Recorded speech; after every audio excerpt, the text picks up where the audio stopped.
Hello guys, कैसे हैं आप? उम्मीद करते हैं कि आप सब खैरियत से होंगे, खुश होंगे। भाई देने जा रहे हैं पार्ट नेक्स्ट महाभारत का, तो करते हैं स्टार्ट। अवश्य ही बीत जाएगा। पत्तों का झड़ना वृक्ष का अंत नहीं होता। वसंत नए पान लेकर अवश्य आता है कुंती। कुरुवंश के लिए भी परमात्मा ने कोई योजना अवश्य बनाई होगी कुंती।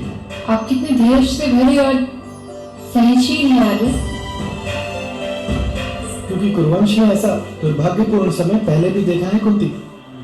मेरे पिता विचित्र वीर की मृत्यु के समय कोई उत्तराधिकारी नहीं था। तब ताक्षरी और राजमाता ने महर्षि वेदव्यास को नियोग के लिए प्रार्थना की थी। नियोग आर्य? हाँ, जब कोई समर्थ ऋषि बिना किसी स्वार्थ के केवल लोक कल्याण के लिए किसी स्त्री को पुत्र प्राप्त करने में सहाय करे, उसे नियोग कहा जाता है। ऐसी स्थिति में जो संतान प्राप्त होती है वो स्त्री के पति की ही संतान मानी जाती है। वो संतान मंत्र शक्ति से उत्पन्न होने वाली संतानों की भांति शुद्ध होती है। पर पति जीवित हो तो शास्त्र नियोग की अनुमति नहीं देता।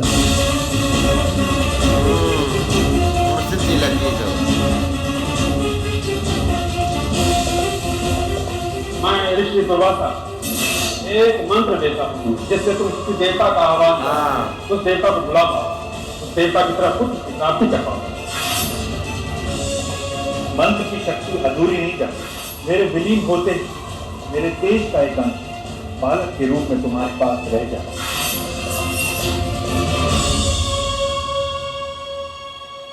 सोच में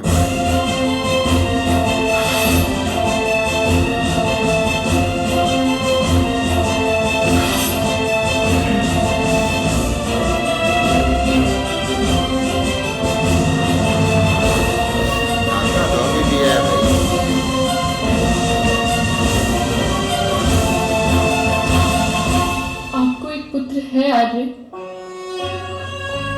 आज बताने मेरा लगी है पुत्र भाई। आपका ही पुत्र है, क्योंकि वो मंत्र शक्ति से जन्मा है, शुद्ध है वो।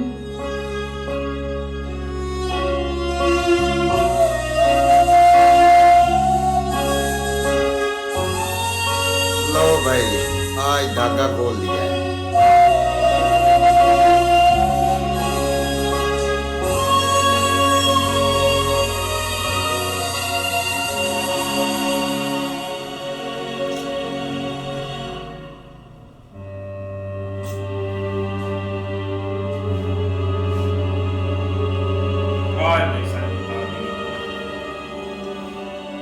आज बताएगी। आप अवश्य पूछेंगे आर्य कि ये बात मैंने आपको पहले क्यों नहीं बताई। कहना तो आर्य मेरा हृदय कह रहा था कि पुत्र की कामना कर, मातृत्व की इच्छा करना मेरा स्वार्थ होगा। आपको मिला श्राप भोगना मेरा प्रथम कर्तव्य है, इसलिए मैं मौन हूं। कौन सी बात कुंती?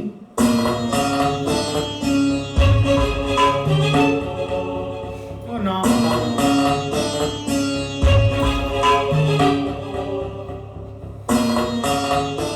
आगे जो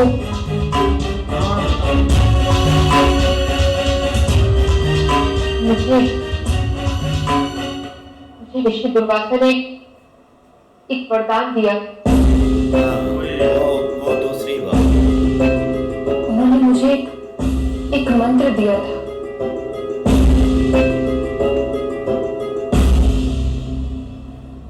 उस मंत्र के आधार पर मैं किसी भी देवता का आवाहन कर उस देवता के अंश वाला पुत्र प्राप्त कर सकती हूँ।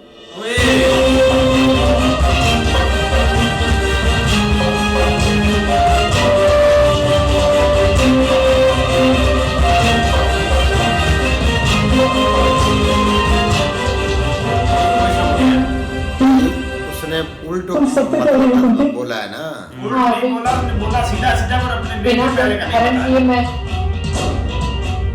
मैं पुत्र प्राप्त कर सकती हूँ।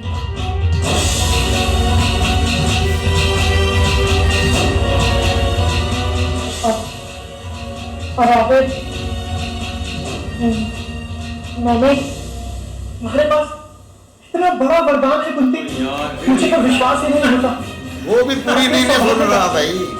हमारे सौभाग्य पर तुम्हारे पास तो हस्तिनापुर की विपत्ति का उपाय है। तुम्हारे माध्यम से तो कुरुवंश का सारा संघर्ष सदा सदा के लिए मिट जाएगा कुंती।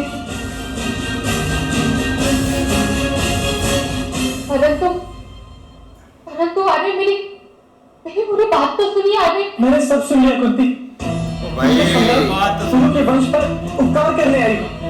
एक ऐसा पुत्र उत्पन्न करो जो धर्म का ज्ञाता, न्याय को जानता, कोई राष्ट्र का भविष्य हो, जो मेरे देश भ्राता का योग्य उत्तराधिकारी बने, कुंती जो तुम्हारे और मेरे विवाह का हल बने, संसार जिसे मेरे पुत्र के रूप में मानो, जिससे मेरा सम्मान बढ़े। बात तो सुन ले तुम भाई। धर्मराज यम का आवाहन करके उनसे मेरे लिए पुत्र प्राप्ति करो। भाई मैं भी किसी तपस्वी सन्यासी के पास जाकर पुत्र प्राप्ति का योग्य मुहूर्त जानकर आता। भाई वो पहले बेटे के बारे में बताने लगी है, तू क्या ले ले। पूरी बात नहीं ना सुनी इसने। बस आधा काम रास्ते में ही छोड़ दिया ना। इधर भाई क्या है, वेट हो रहा है भाई।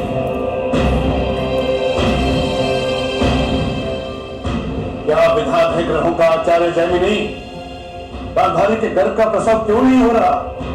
इस प्रश्न कुंडली के आधार पर मैं यही कह सकता हूँ, इस समय हस्तिनापुर के भाग्य में उत्तराधिकारी को प्राप्त होने का समय शीघ्र है महाराज। इस समय आकाश में ग्रहों की स्थिति अत्यंत शुभ है। प्राप्त होने वाला पुत्र धर्म को मानने वाला, स्थिति प्रज्ञ और न्यायदर्शी होगा। एक और आप ये कह रहे हैं कि शीघ्र ही राजवंश में संतान का जन्म होगा। दूसरी ओर आप ये नहीं बता पा रहे कि गांधारी की प्रसूति क्यों नहीं हो रही। यदि आप ज्योतिष हैं तो बताएं, इन घटनाओं का रहस्य क्या है? हमारे गुरुदेव वेद व्यास जी कहा करते हैं, जैसे अश्व अपने पैरों पर दौड़ता है, उसकी गति का और दिशा का संचालक अश्व चालक करता है, उसी प्रकार से मनुष्य की दिशा और उसकी गति का संचालन ईश्वर के हाथ में होता है। यदि 1 मास 12 दिन बाद यदि प्रसव नहीं हुआ तो होने वाला पुत्र असुरी वृत्ति का होगा। वो धर्म को तो जानने वाला होगा पर धर्म के मार्ग पर नहीं चलेगा। वो हस्तिनापुर के सिंहासन पर कलंक लगाएगा महाराज। हस्तिनापुर के सिंहासन पर कलंक लगाएगा। हाँ जी।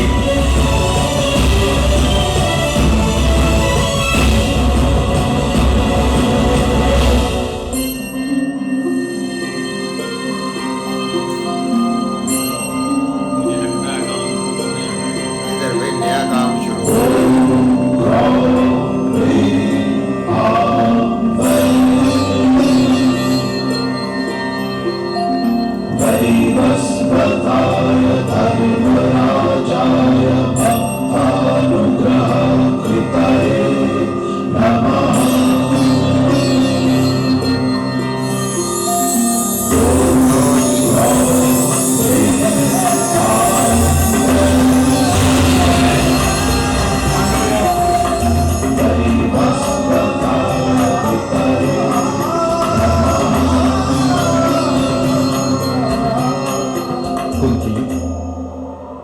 तुम्हारे मंत्रों से प्रसन्न होकर मैं प्रकट हुआ हूं।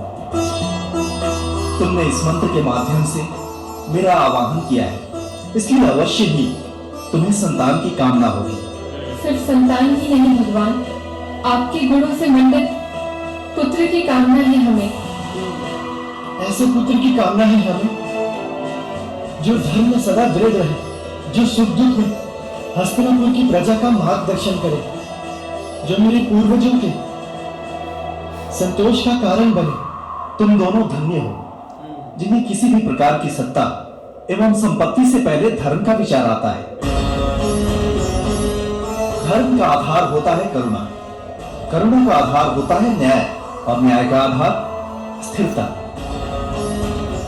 जीवन के समस्त युद्धों, समस्त संघर्षों एवं आंदोलनों में जिनका मन स्थिर एवं अविचलित रहता है, जीवन में किसी भी न्याय का निर्णय करने में जो संबंधों एवं स्वार्थ को नहीं देखते, उन्हीं के हृदय में धर्म स्थापित होता है।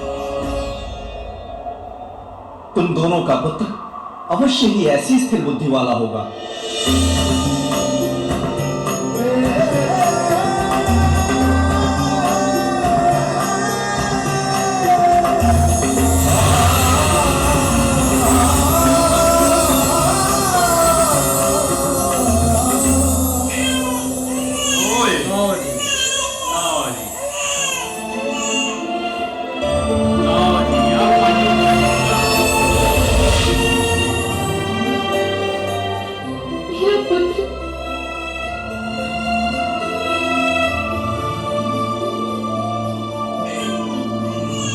मेरा पुत्र कुंती, तुमने बहुत बड़ा उपकार किया है कुरुवंश पर।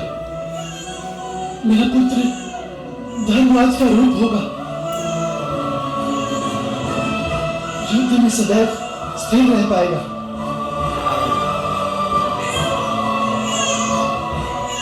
मेरा पुत्र युधिष्ठिर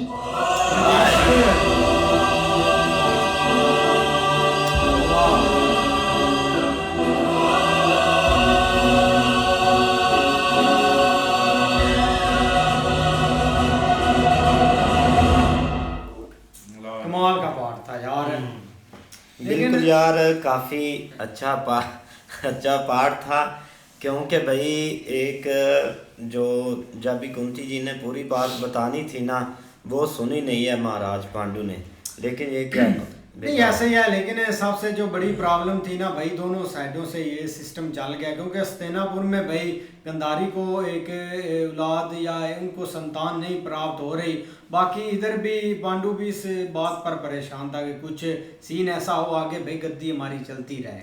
भाई वही है ना कि भाई जो ना आया था ना सन्यासी या वो जो था आया था बताने के लिए पंडित, वो भाई बता रहा था कि अगर 12 महीनों से ऊपर हो जाए ना टाइम एक स्त्री को बेटा पैदा करने का, तो भाई वो जो ऊपर होता है ना उससे ऊपर जो चला जाता है, बेटा पैदा ना हो, वो असुर पैदा होता है। तो भाई वो बड़ा खतरनाक होगा। अब देखो भाई आगे क्या होता है उनके साथ।